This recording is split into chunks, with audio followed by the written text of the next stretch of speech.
Now we are in Bhagavad Gita, chapter 5. I will sing a little bit. This is a lovely verse. It's fairly simple but deep, and I almost feel as if I rediscovered it after a long time. Yo antah sukho antara aramasthantara jyotireva yaha Sayogi Brahma Nirvanam Brahma Bhuto Adhikachati. So you'll see the word Antaha and then Antara and then Antara again, 3 times Antara. So Antaha means inner. You might have heard the term Antahakaran. I've often spoken about it. The inner instrument. Antahakaran is the yogic term for all 4 components of the mind. So Anta means inner. We'll get to the meanings, but I'm just pulling your attention to some of the words. And the lovely term Brahma Nirvan. I love that term. Brahma Nirvan. I'll get to it, but this will be talking about that.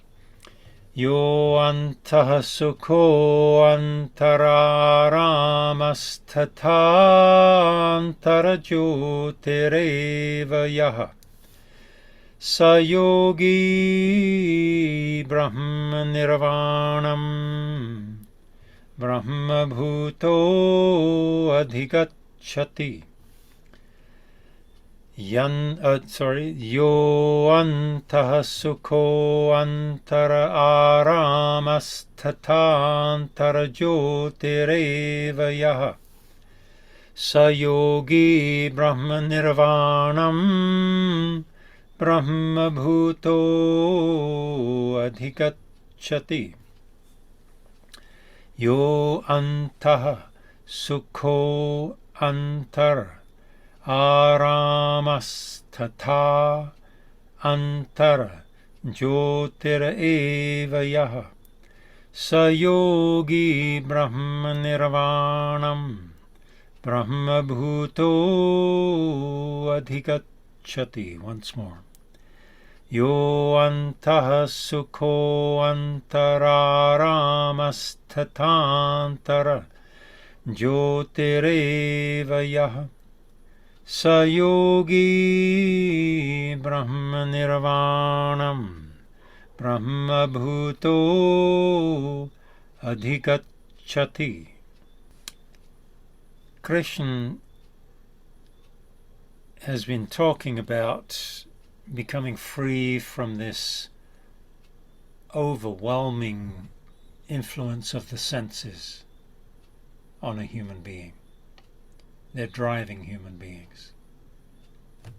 Because the senses make you aware of the forms, external forms. Then that cements this conviction that I am a form in relation to forms. Now that's the whole relational thing, relative world we call it. Relative, one thing relative to another. No fixity, everything is relative. Good old Einstein and others, way back thousands of years. It's all relative. There is an absolute, and that is Atma.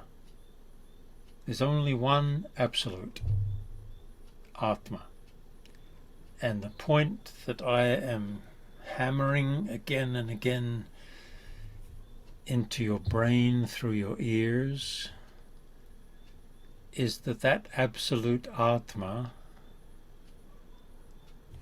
is you. And as a human being, it's inevitable that you think, no, I'm just a human being. How can you say I am that absolute eternal being, the source of the entire universe? So one of us is mad. And it's not me. So, I can hear the psychiatrist in the court saying, so you think that the whole world is mad and only you are sane? Yup.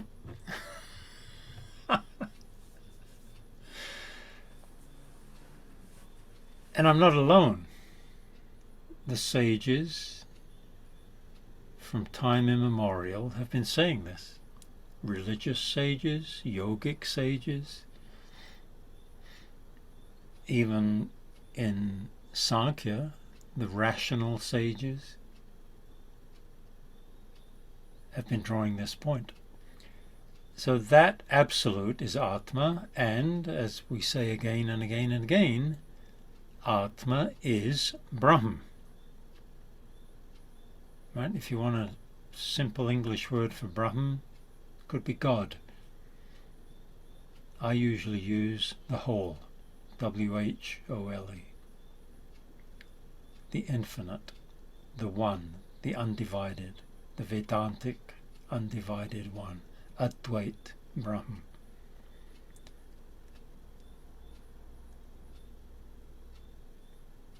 And you, the Atma, who is left in your meditation when everything is still. Sometimes the breath is still, the thinking is still, the body is still, and you're just knowingness, because you're not knowing something, because there's no vritti happening.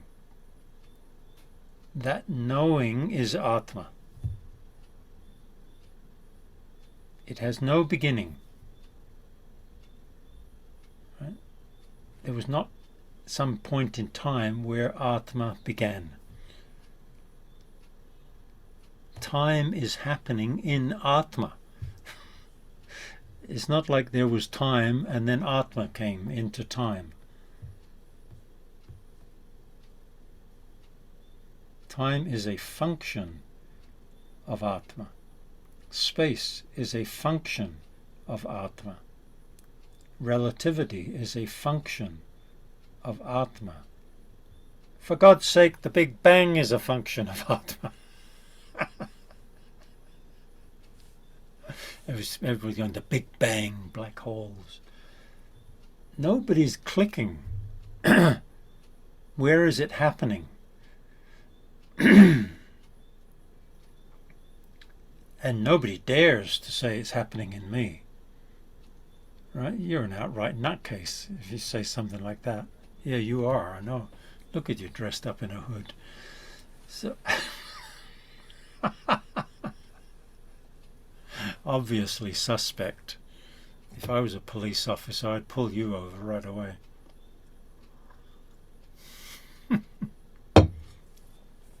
For that matter, I'd pull me over. So enough of this silliness. So yo, first word is yo. The hooded one will recognize this word. Yo. But it doesn't mean, it means who. Yo means yaha. It's actually yaha, but it becomes yo. So it's not like yo bro. It's like yo. Yo antaha sukhaha. Sukh, you know by now, happiness. Antaha, inner. So that one who has inner happiness means a yogi, because he's talking about a yogi, and the second line he's going to use the word yogi. So it's somebody who's been meditating, they might have been doing pranayama, hatha yoga, reading scriptures, attending satsangs with teachers and gurus,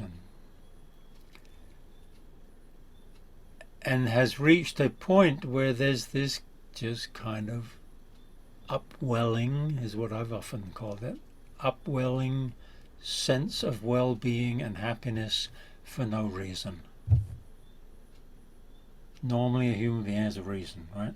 I'm so happy that boy finally looked at me. That girl finally looked at me. I'm so happy I got the motorcycle that I always wanted. I'm so, right? Sukh. It's all sukh. But it's based on form. So that's relativity. It's me and a form.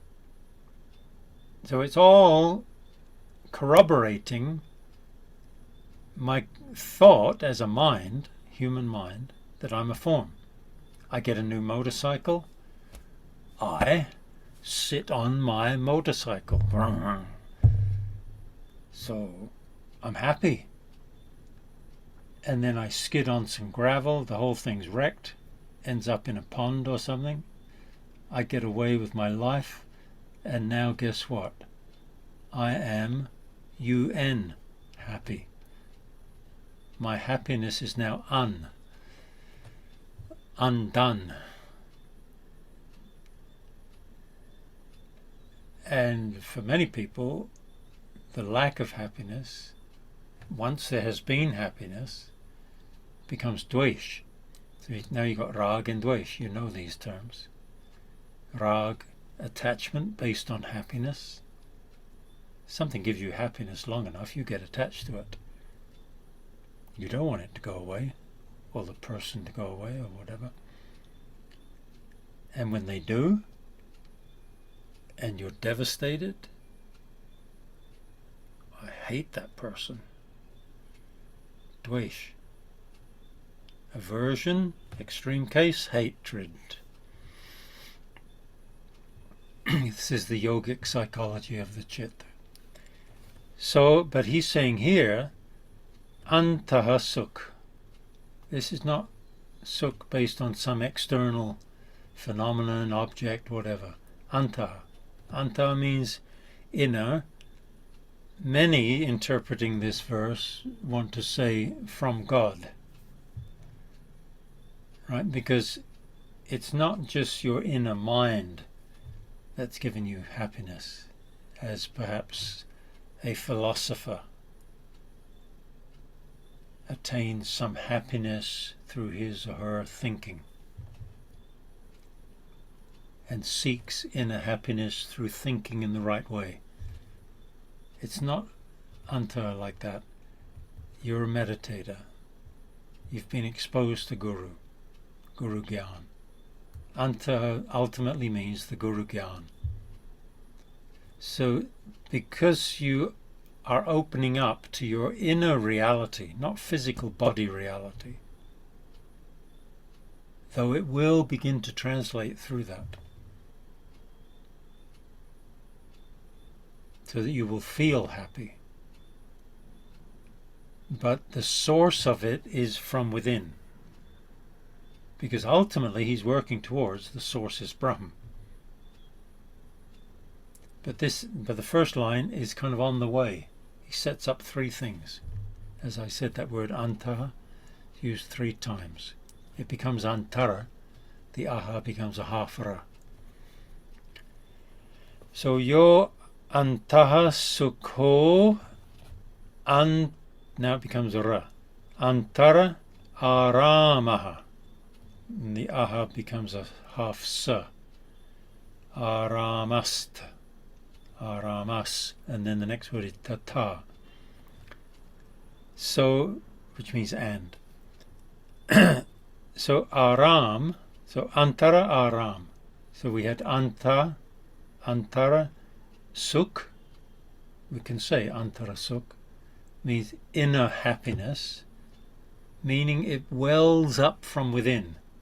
Why? Because you are spending more time through the meditation with the Noah. And the Noah actually is Brahman, and Brahman is Satchidanand, God. So you're actually, through your meditation, becoming attuned to God. You may not say God. I don't care whether you say God or not. It's a word. But that being is real. And you have no existence without that being. In other words, you are that being. But that's blasphemy, right? In religious circles. So we have to be careful who we talk to. I hope you won't burn me at the stake. So antaha sukh, inner sukh, and antara aram. Aram kind of means, I always have the feeling with aram, like behind me you see these cushions, got some books there, but so I come home and I lie there with a cup of tea or something. Aram is kind of like you're just kind of enjoying. Just maybe you're in one of those chaise lounges, we used to call them in the States. I lived on a lake and we had 4 or 5 of them facing the lake, and they lean back, your legs go out in the sun, maybe nice cold drink next to you, watching the lake. So aram, right? Even in Hindi, modern Hindi, they say aram karo. It means kind of like take it easy, take a load off. So he's saying antara aram. This one has become so, this yogi is talking about a yogi, has become so familiar with the inner space of being that he or she, I'm still saying he or she because of my audience, but this one is just kind of blissed out in the inner sense. Eyes open, eyes closed, doesn't matter. Because they're happy from within and they're enjoying. You would translate aram here probably as enjoying, right? Or, yeah, enjoying is good enough. But in a deep sort of sense, not simple external enjoyment. So you begin to enjoy your inner being. I would say you even begin enjoying your thoughts, right? Because they're not really, thoughts are not an obstacle to your self-awareness. They're just the extensions of you. In the same way, the universe is not an obstacle to your realization. The universe is an extension of you. Right? The waves are not a problem for the ocean. The waves are an extension of the ocean.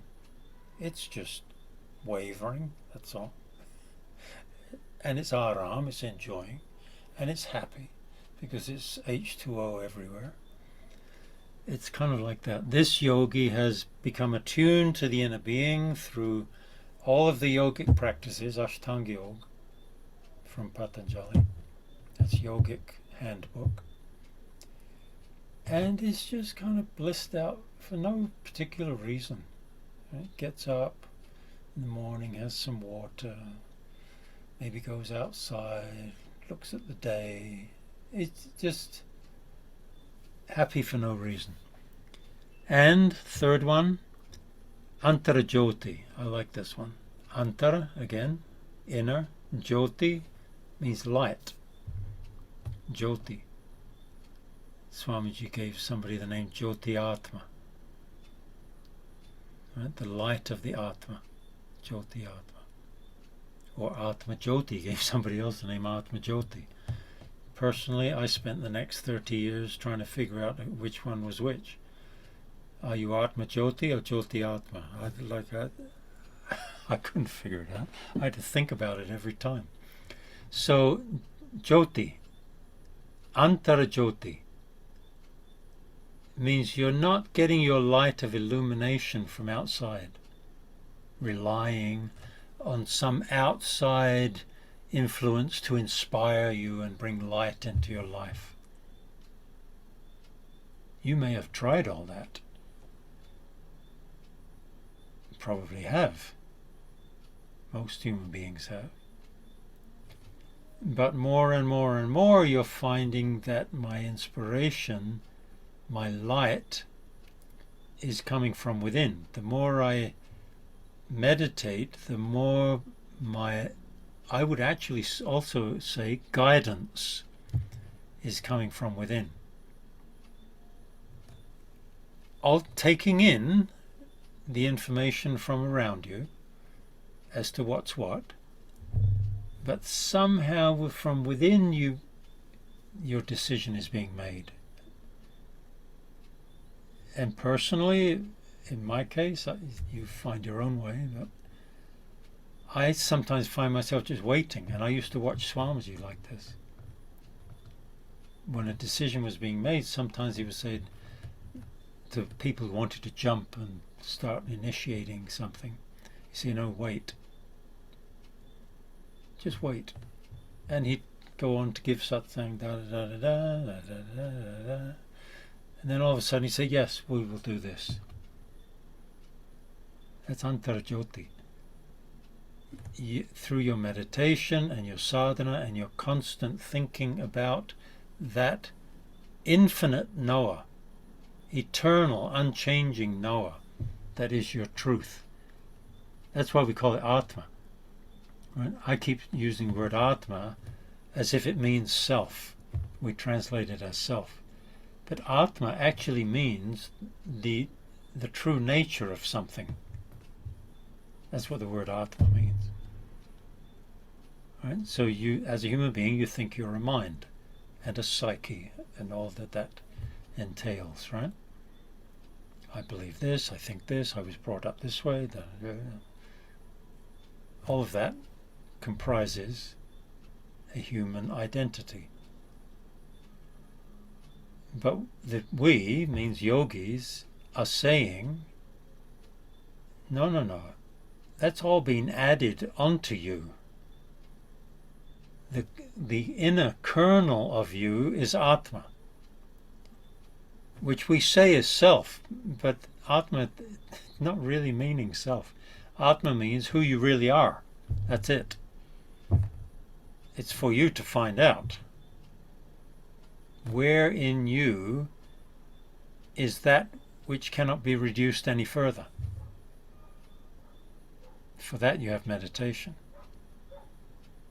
Stillness, stillness, stillness. Everything becomes still. What remains? What I'm going to say now, knower. Because if some thought comes up, you know it. Ergo, you are knower. But if you keep pursuing the meditation on the knower, it reveals itself to you. The knower reveals itself. In Patanjali he calls it Swa Prakash. Swa, self, Prakash, light. Prakash also means Jyoti. 2 words for light. Jyoti and Prakash. So the self is Swa Prakash, means it is self-illuminating. You are self-illuminating. So it's not like your mind is going to find out what the self is, which as a rational, educated person you will want to do. Because you hear about the self or you read about the self, and that you can find it through meditation, then okay, I'm going to meditate on the self. Not knowing who this I, who's going to meditate on the self, is. That I is the self. But you've made this division now. Self as object and self as subject. Well, it makes no sense. So it will short-circuit itself, and the self will reveal itself. I am infinite. I have no boundary of mind or senses, personality, history, background. I am the ever-present.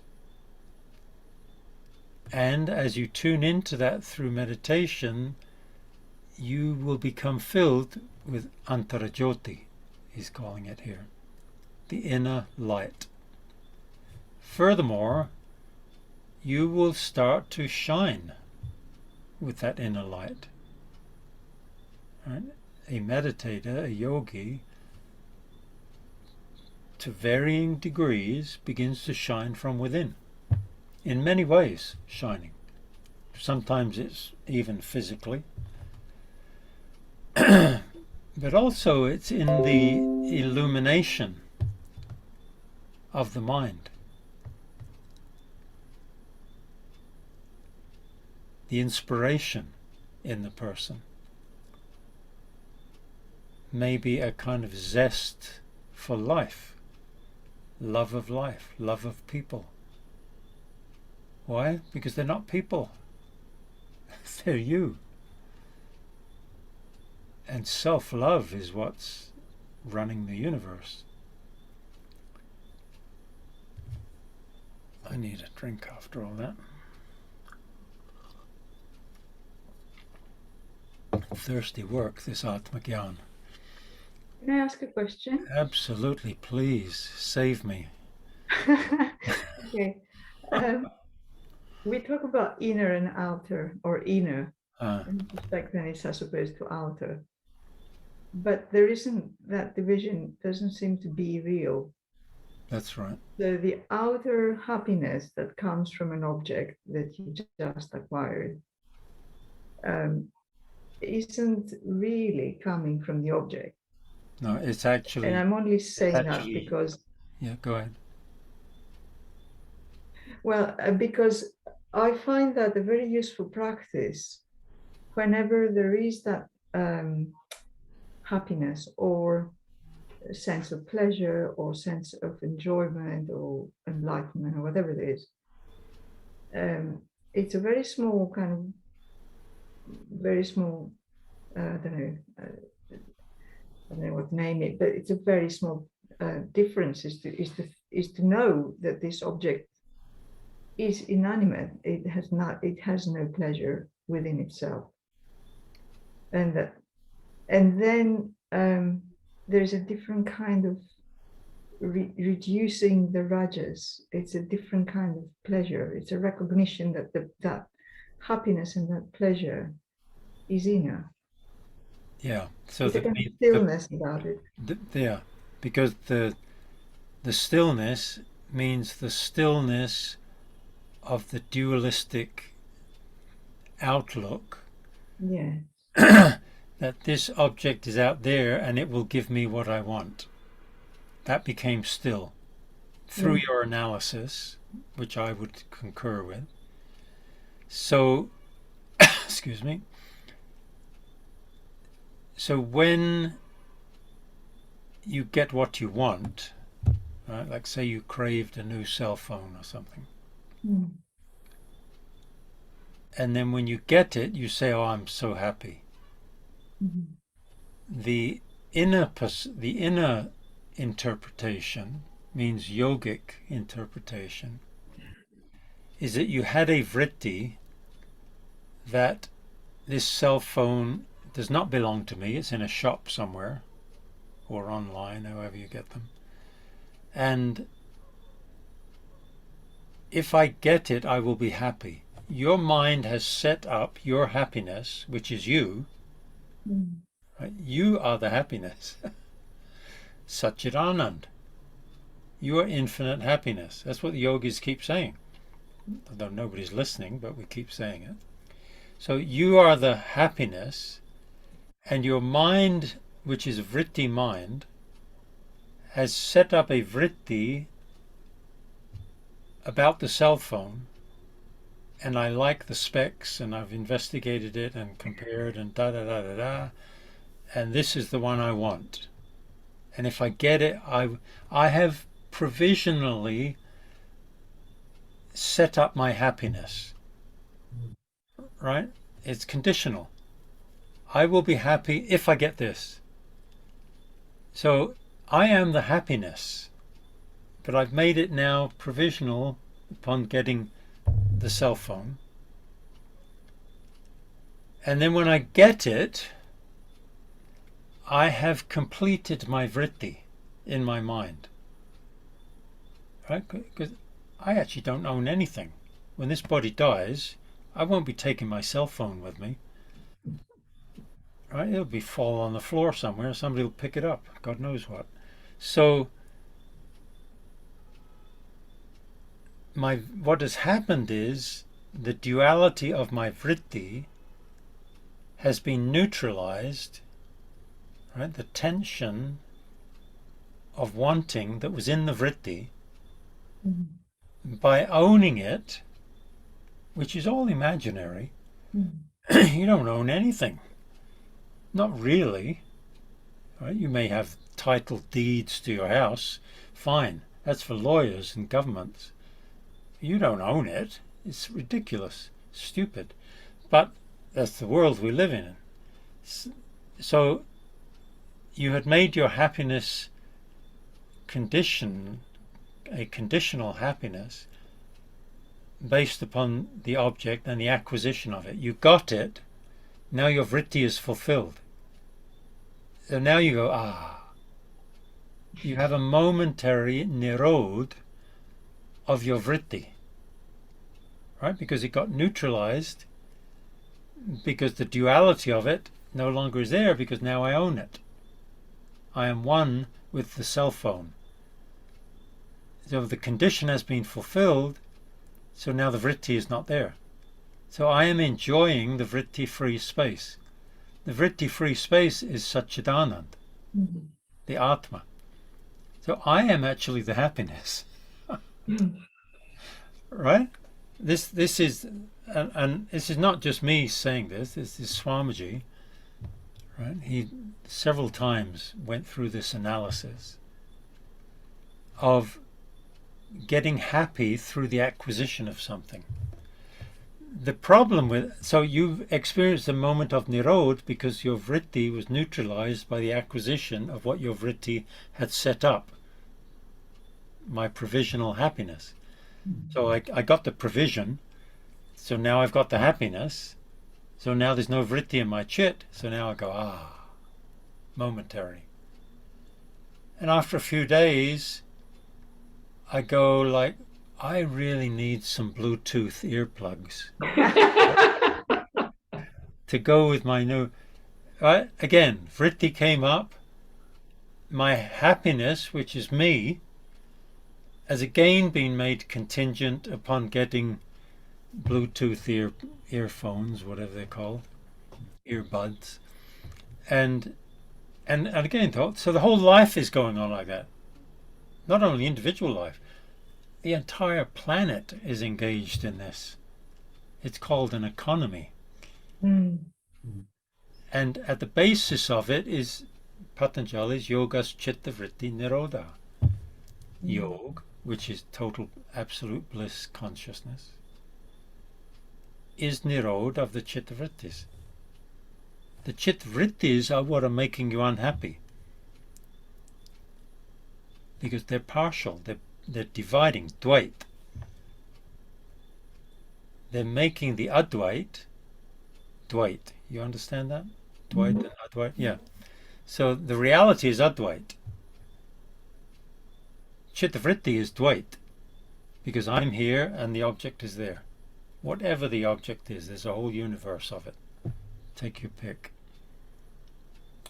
So this becomes a motive force in a person and in a human society and in the global economy. It's all being based on that. Advertisers are feeding vrittis into your chit to create an uneasiness that I don't have what they're telling me about. So I should get it. And it's very subtle, it's actually insidious, and it's creeping into your chit, making you feel as if you're lacking something. That's great point. So yeah, absolutely. So the happiness is you, and that's kind of what he's saying, that as you do yoga sadhana, you are taking some time off or out of your daily external involvements, and you're meditating. That's why we say, right? Please meditate daily, ideally morning and evening, and more if you've got the time, even if it's for a couple of minutes, because each time you are antar, not the opposite of antara is bahar. Bahar means outside. Bahar antara, bahar antara. So the mind, because of the senses, will always be bahar. It's called vyatan vritti. Vritti, a formation of consciousness. Vyatan, cast out towards the world forms. Yogis are saying, stop for a while, close your eyes, say Amaramham, Madhuramham, or whatever your mantra is. It's all techniques to trick you into spending some time inside. Because the yogi knows if you do that, you will start to be lit from inside and will be less dependent on being fulfilled from outside. So you will actually become an independent being in this world. Independent, not saying, I don't need this, I don't need that. It's not like that. These three. Antara sukh, you'll start to well up a kind of causeless sense of well-being. Antara aram, you start relaxing, letting go. Still doing your work, whatever's required. It's not like you stop. But your approach is different. You are fulfilled already from within. One time Swamiji was going to the west, to England actually. I think it was Tilly who asked him, you know Tilly, right? English girl, yeah. Who asked him, Swamiji, do you think this trip is going to be a success? And his answer was, I'm already a success, why wouldn't it be? Right, he's not even in England yet. This is Antara. He's united with himself, which is Brahm. That's Guru. This is describing somebody who's on the way to that, but is already beginning to experience these symptoms, even though still an individual, but it's the symptoms of happiness, inner ease, shanti. These moments just come for no reason almost, just because you're a meditator. Okay, second line. What time are we? Yeah. It's a beautiful verse actually. I find it's totally complete, surprisingly. Sa yogi means that yogi, right? That yogi who's reached this stage where these three inner, I want to say, eruptions of inner well-being are welling up. Sayogi Brahma Nirvanam. Brahman, the whole, God, the one, the Advait, right? One, Atma. Brahm, but Brahm, not just Atma, Brahm, infinite. All Atmas are Brahm. Nirvanam, Nirvan.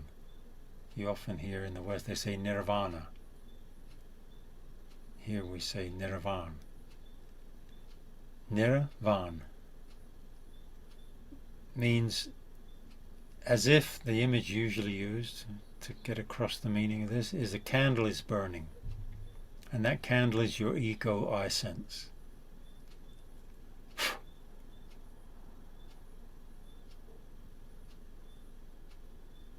It's gone.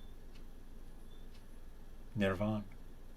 People have translated Nirvan as emptiness, right? Some of the Buddhists will then start talking about shunyata, shunya. Shunya means void. It's not a void. It's you. But they think you means ego. So they don't want to say that. Because this is where the language starts breaking down actually. But I'm going to keep speaking anyway. So nirvana is that the separative ego identity got blown out like a birthday candle in the meditation, Noah. Ego is superimposed on the knower and is claiming to know. Ego is just individual identity. But it's an illusion created by these functioning senses and body. But in meditation, you know, there's a certain point there's no ego. But you are infinite. Brahma Nirvana. So Brahma Nirvana is the goal. So he says, Sayogi Brahma Nirvanam, that yogi reaches Brahma Nirvana. Adhigacchati means, Gacchati means he goes there, he reaches there, he attains that. Adhigacchati. And a key point, I think, is Brahma Bhuta. Brahm, again, right, the whole. Bhuta. I love this. We've talked about Bhut, right? In Patanjali, we've talked about Bhut. The stool Bhut means the 5 elements. Earth, water, fire, air, space, Akash. Right? These are called the 5 Mahabhut, the 5 elements. Bhut. Bhut also means ghost, a ghost. So these 5 elements are actually the 5 ghosts of which every formed entity is made. Bhut also means a being, right? These people on my screen, each one is a bhut. This is a bhut. To get into the meaning, a bhut is something that has become, has come into being. It's translated as a being, sometimes a creature, right? Sarva Bhutani in the Bhagavad Gita, that phrase comes up. Sarva, all, Bhutani, creatures. Sarva Bhutani. Bhut. B-H-O-O-T. Bhut. So he says Brahma Bhuto, Brahma Bhuta, which is often translated as identifying with Brahm. But I want to pull out the meaning of Bhut as meaning kind of you became something. So this is a yogi who's practicing yoga and has become a Brahma Bhut, has become, it's not just identifying with Brahm, right? It's too facile.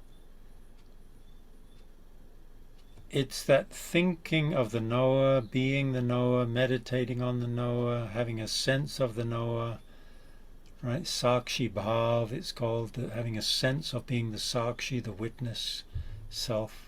And that witness self is not just me, an individual, it's actually ever present. It's God. It is the one, Brahm. And I keep thinking of that, and I'm engaging my attention in that constantly through this Bhagavad Gita, satsang that we're doing here. You're engaging your attention towards Brahm all the time. That's Brahma Bhut. Not just simply saying, identifying with Brahm. You could translate it that way, but it doesn't, for me it doesn't work.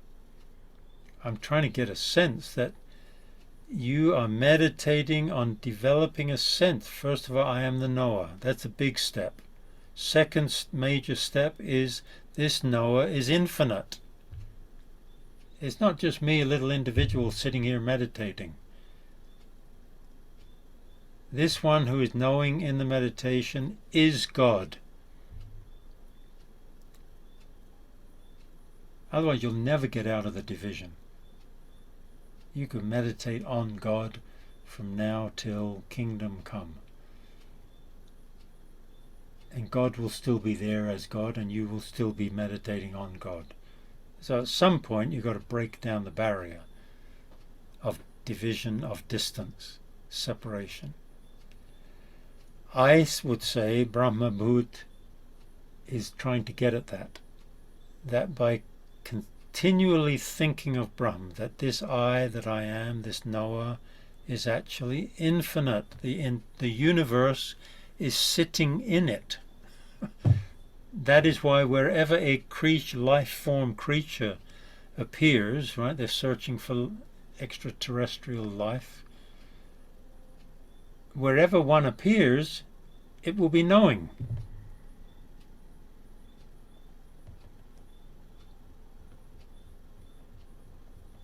It's like wherever you make a container, there will be space in it.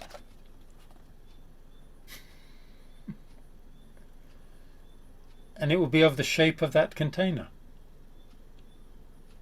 So wherever in the universe the conditions are right, a container will form suitable to the knowing being, and it will know through that. That's what's happened with us. You are the knowing being. This is a temporary vehicle. We call it a vehicle. Om. So to put that last line together, he's saying that yogi, right, who has started to be illumined from within, in bliss and happiness and all that, peacefulness,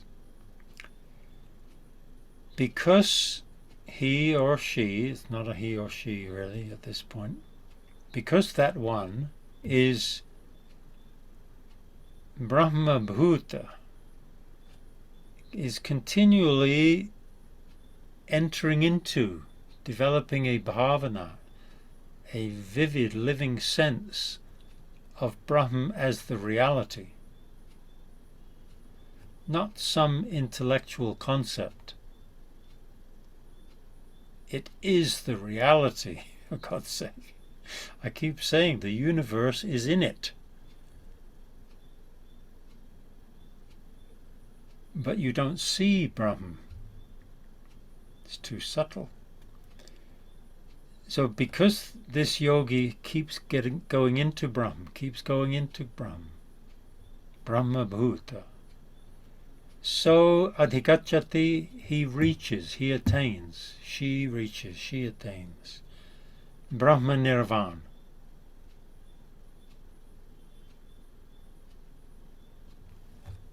Utterly one with Brahman. So you are infinite, as in the depth of your meditation.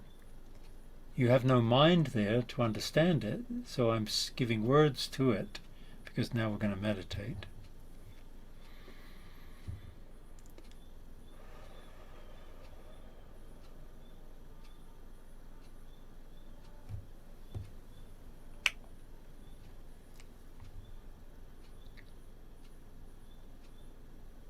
So you close your eyes.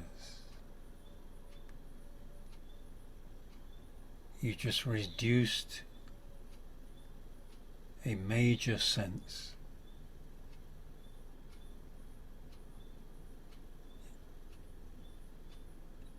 Now you could just sit there and repeat the mantra. That's fine. But you should know what the mantra means. That you who remain in this meditation are Amaram Madhuram, immortal, blissful. It is who you are.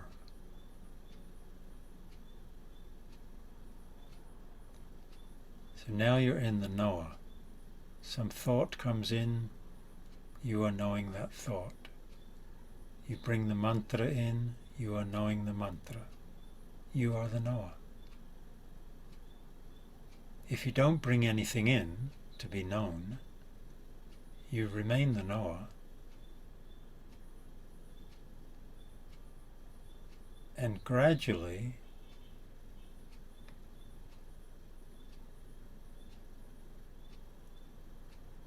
this knower will become freed from the constriction or restriction of separate identity. Why? Because nothing is being offered to be known. As soon as a thought comes up to be known, you become individual knower. But if no thought is coming up, that's why Patanjali puts such emphasis on chitvritti nirodh, stillness of vrittis. So if no thought comes up, you are not being pulled into being a subjective knower in relation to a known object.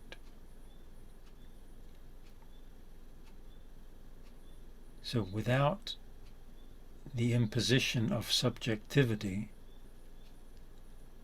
the knower is infinite. Brahm.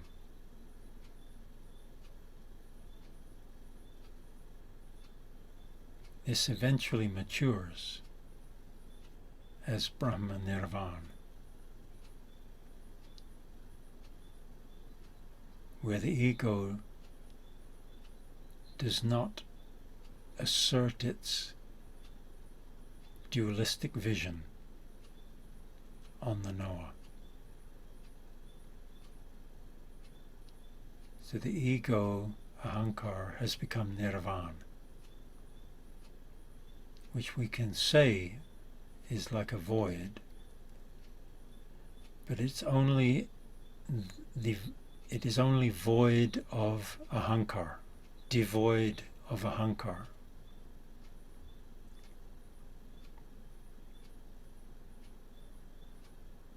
Ahankar is simply the limitation, the formation, constriction of the infinite to an individual identity. But the I is the same, it remains. Brahm is infinite I. Bra aham, Braham, aham I. Bre, infinite. I'll be quiet.